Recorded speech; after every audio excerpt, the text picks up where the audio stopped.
Welcome back, everyone. Here to make us his Asian fusion crab cakes with a spicy avocado dip. Welcome back, our good friend, Chef Daniel Green. Welcome back, Daniel.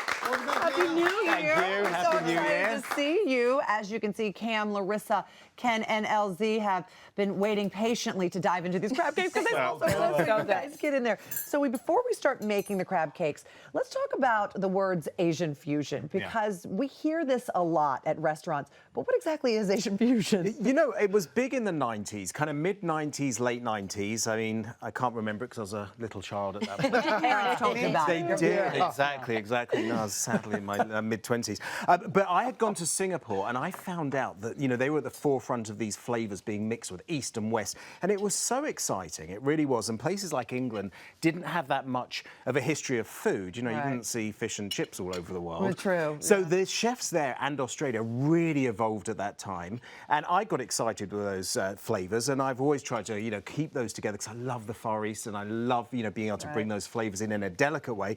So that's really where this one came from. And it's kind of a New England crab cake mixed with some Asian flavors. And it's delicious, I can tell, because no one's speaking over there. That has like wasabi. Oh, yeah. I'll tell you about that in a bit. Yeah, that's really There's good. that fusion. Yeah, exactly. There's the Fusion in the sauce as well. So let's start with this sauce, this mixture, the spice mixture that goes into the crab cake. So what do we start with? I always love to do as low fat as possible, really reducing the carbs. This is from my paleo book, so it's all about, you know, paleo, which is really not processed food. Okay. So we've got some fresh cilantro that goes in there. Okay. This is one of those tiny little chilies that's so powerful. I mean, you might want to use half because the seeds are just incredibly And wash your hands spicy. after you handle it. Absolutely. So is that a Thai chili? It's a Thai chili. Oh, yeah. And then we've got a little bit of garlic. Right. And then we've got some onion.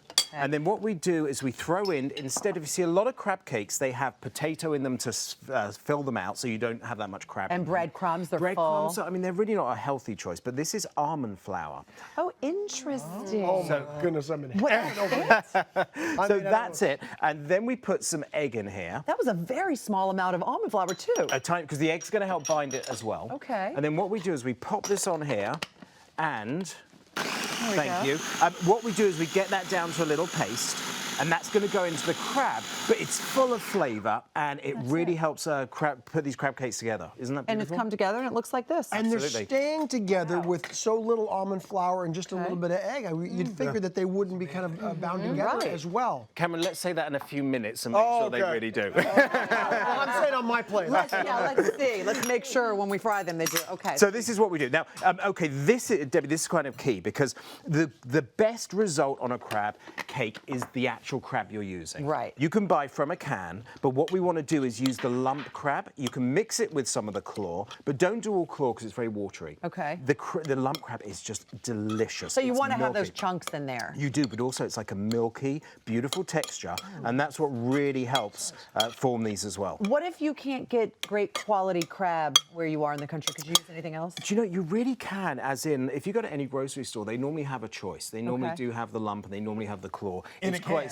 In a can, yeah, always in a can. So you can find it quite easily. All right. Then we've got, and this is again the fusion, a little bit of sesame oil, and that just has got just an aroma and a wonderful, isn't it? Good. Isn't it just, it's just Oh, like, I love just it. So good. heaven. Could you do the same exact recipe, say, if you want to just make any sort of fish cakes? You know, I think what I would do here is I do love the seafood element. I would do maybe a salmon. It could work really well with a scallop, or even if you chopped up squid would be amazing as well. I haven't tried that one yet, but maybe I will. We should try it here. That's a great idea. Okay, so this mixes up. Now, the best way, as you saw, so it really sets. I'm going to pop this one in the fridge. Okay. I've got some others Do we in add there. this as well? Did you leave just a little bit of extra to add in? You can, if you see the consistency. This one's okay if you want to add a little more, or even almond flours are not always the same kind of grain, so you might want to have that on hand to add a little more as well. To thicken it up. So I make them into patties, and I'll show you what they look like from the refrigerator. So we put those in the refrigerator for an hour so they can just set up a little better? Absolutely. Because what happens is once you do that, the cold kind of keeps them from Look at that. falling From falling apart. So you just make them into there, and then you want a nice non-stick pan, drizzle of olive oil, not too much. Okay. I do use olive oil.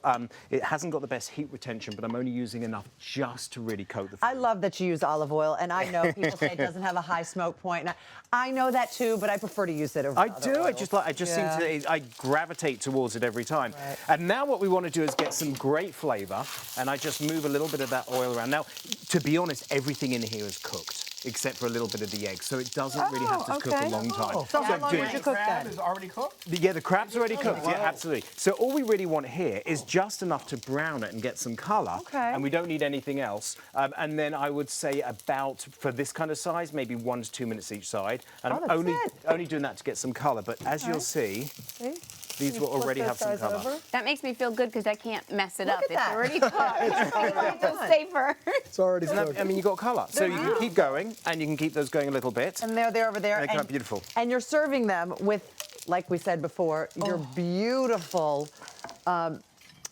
Well, I wouldn't even call it a guacamole. No, I just. What could you call that? So when we were developing this, I suddenly thought, what can I do as a fusion flavour as a dip? Something to really coincide with what we're doing here.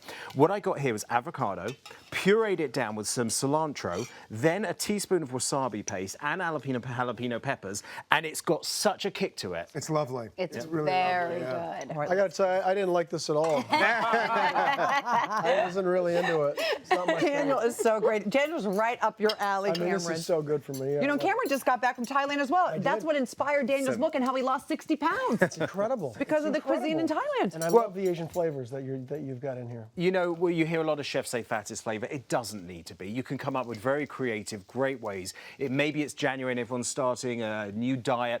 Think of flavour, think of herbs and spices, because you can make food interesting. Oh my gosh, this is very So Really good. delicious. This so is delicious. delicious. Thank you so much, Daniel, it's my especially favorite thing you made. I love it. paleo friendly. Thank you. Over here for the full recipe, head over to hallmarkchannel.com.